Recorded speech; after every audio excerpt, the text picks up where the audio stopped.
just flowing with my feelings, so my bars ain't involved with no fillers. Nigga, if I wasn't certain writing verses with my purpose on my therapy, I'd probably be a killer. Really? What up, what up? This is Elbow with Random Elbows Music, and I am here with Audible Hustle's own FlyMind Poets. Excuse me, we eating some delicious pizza. So, please, please, please, while you're stuffing y'all faces at the same damn time, introduce yourselves. Oh yeah, we can eat and talk in this motherfucker, but no, I'm Franco Shack of the FlyMind Poets, the younger twin, you dig? I'm gonna let him go here with his alias, his go ahead bars. I'm Bars.Move, the FlyMind Poets, aka Dwayne of the Dwayne James Dynamic Duo, aka Clayton County's Dream Bounty Hunter, aka the motherfucking mastermind, and last but not motherfucking least, I'm the rebel spitter, you dig? What's with all the names? Shit, there's so many sides to me, you know what I'm saying? Like, I think they all need an identity. So, you know, they all express themselves in their own different ways and shit, but, you know what I'm saying? Bars is the side of me that really,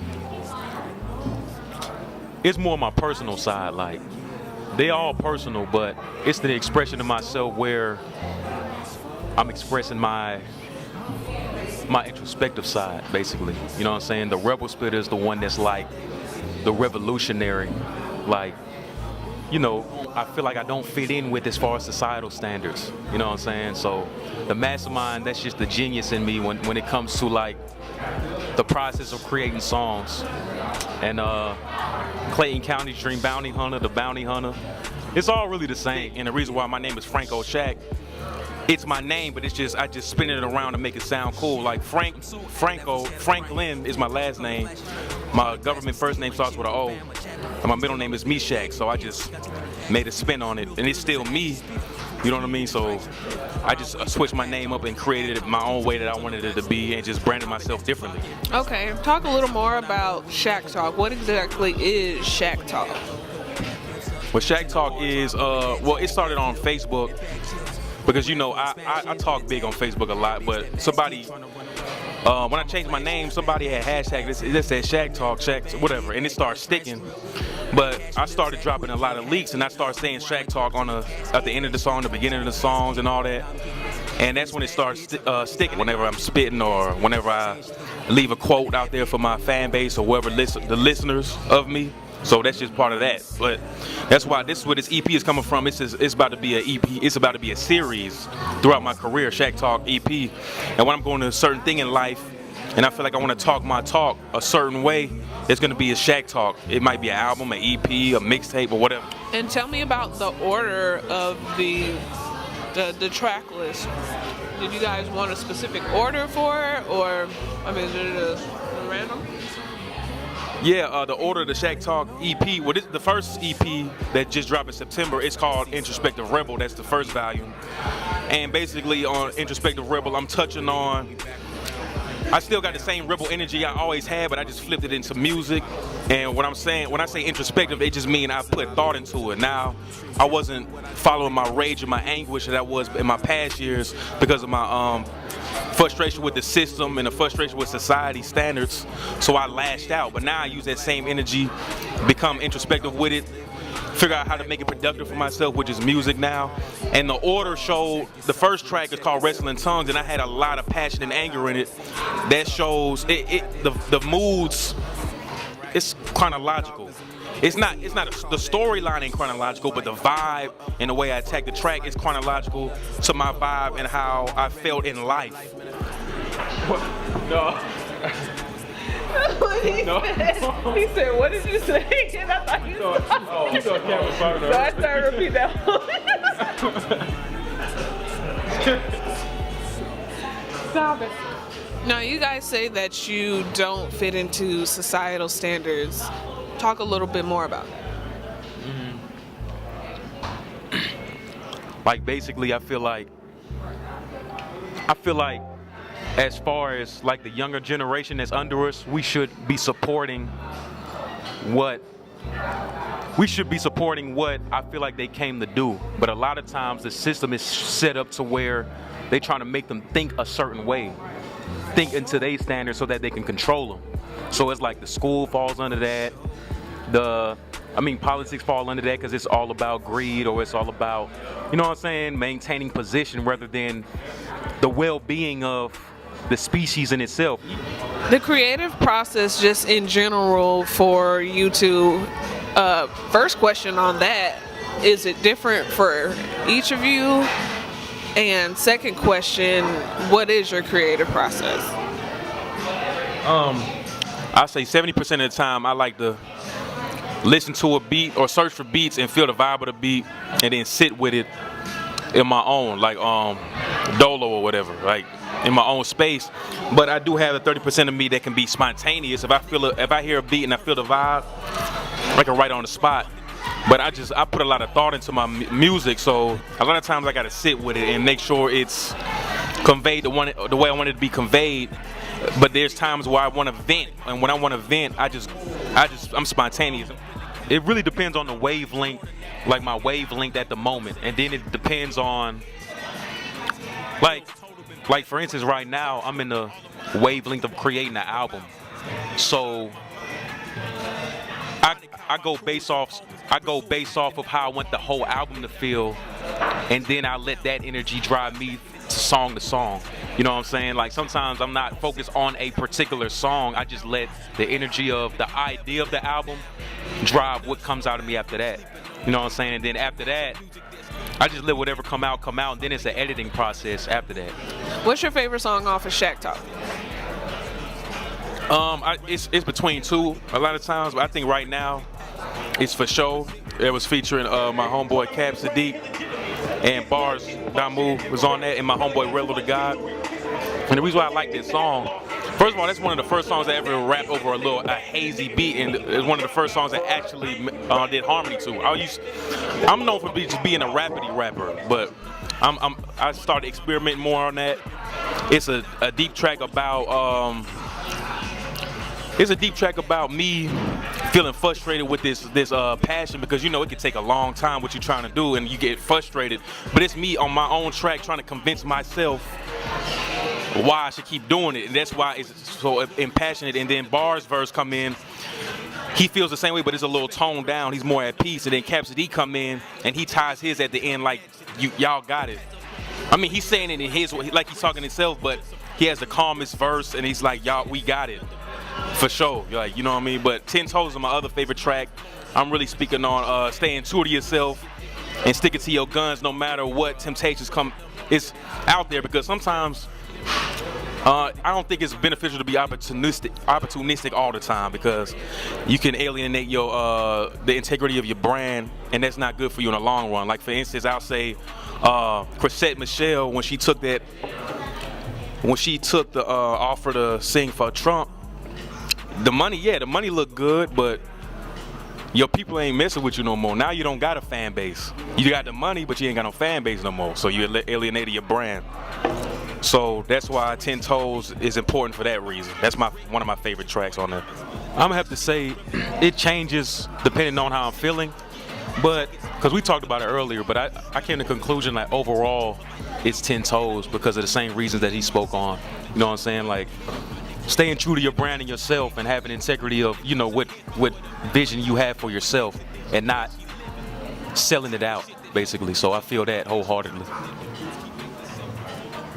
Now, is there like a concept that you were thinking of when you created Shack Talk?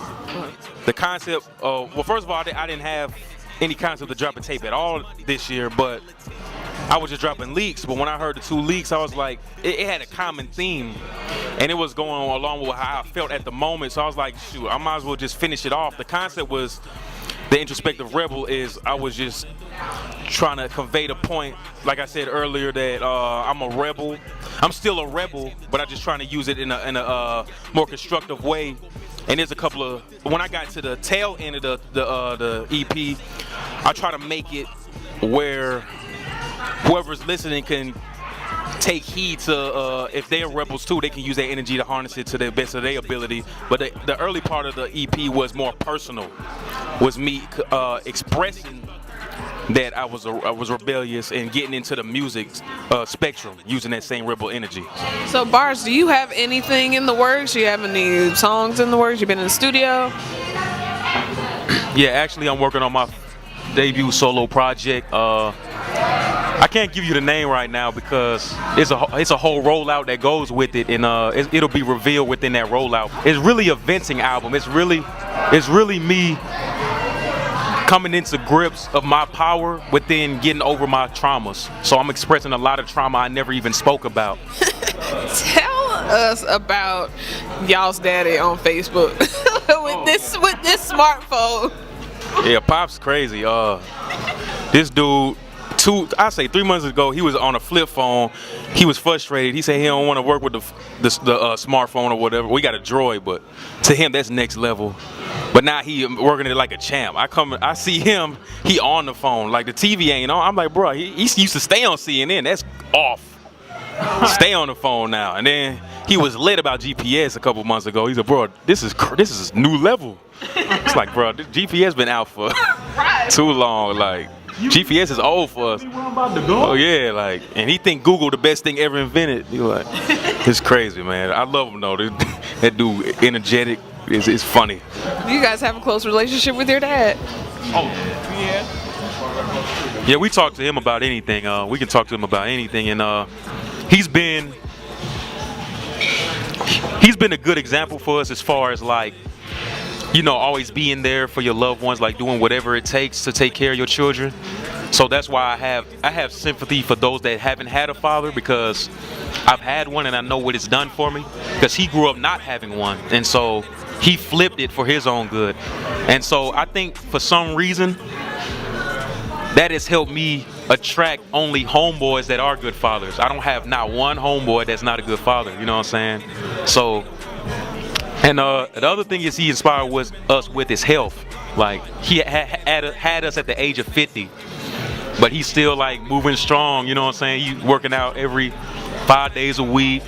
He went vegetarian for 15 years, like seriously. So we kind of inherited that habit from him, you know what I'm saying? Yeah, the other thing I like about him is how, this is the reason why my outlook on relationships now is kind of critical, because him and our mom been married for almost 40 years now, so I know what it is, you know what I'm saying? So when I hear people talk about it, I'm like, that ain't it, because I live under it. They never, like, I know what it takes to have a positive relationship, and then it's like these days everybody rushing. I'm 30, I'm like, he didn't really settle down till he was almost 40. He had to get certain stuff out of his system first, but everybody trying to rush. That's why when everybody get in one, they do stuff to show that they not ready. So, you know what I mean? I see that in them, and then his eating habits, of course. We already talked about his health, but his eating habits, his knowledge. So, you know, that's why I look up to him. I'm a daddy's boy, really. So. That's so precious.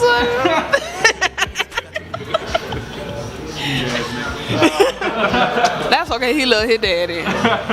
Don't be hating. So, what inspires you guys musically? First of all, I feel like I gotta express myself, because in this society we in, it's like we in a box. I can't really express, because I don't know. I'm really expressive, really, but wherever I'm at, like at my job, I can't express like that because you get penalized for it. And that's the reason why on Facebook I lash, because it's so much I gotta say. So if I don't got a mic, I'm saying it. I gotta say it. I don't care what nobody think about it. I speak my mind. So that's one of my motivations. The other motive is we're not gonna act like we above this, but money is a motivation. The other motivation is what I feel like I'm here to do. I feel like I'm gifted to do this. So if I don't live it out, I feel like I'm cursed. It's a curse. Like, if you don't live your gift, you be cursed. You know what I mean? What else?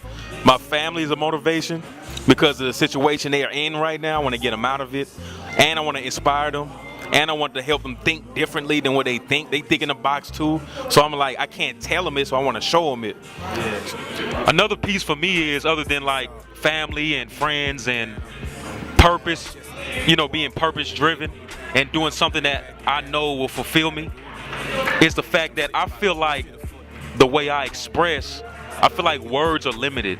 So it seemed like I need sounds to really communicate the message that I want to put out. You know what I'm saying? So I feel like music is the best way for me to really feel fulfilled in me, like expressing myself. Like, cause talking is one way, but it never does it for me fully. You know what I'm saying? So that's about it. The idea we should freshen up for us, you're damn right. What's done in the dark doesn't mean you can't see it. Call that cleavage. Oh my, don't cover up. I wanna fuck this life, bust a couple nuts and stack a couple bucks. But I'm already rich. Let life manifest to what it already is. Indigenous freedom, bitch. I'm always thinking if. I think I finally found what sovereignty is. So I alter my definition for the mission. You ain't gotta be a Christian to believe, man. No, I had an image in my mind I needed to nourish in order to flourish. The seed, for sure. Seed, for sure. Seed, for sure.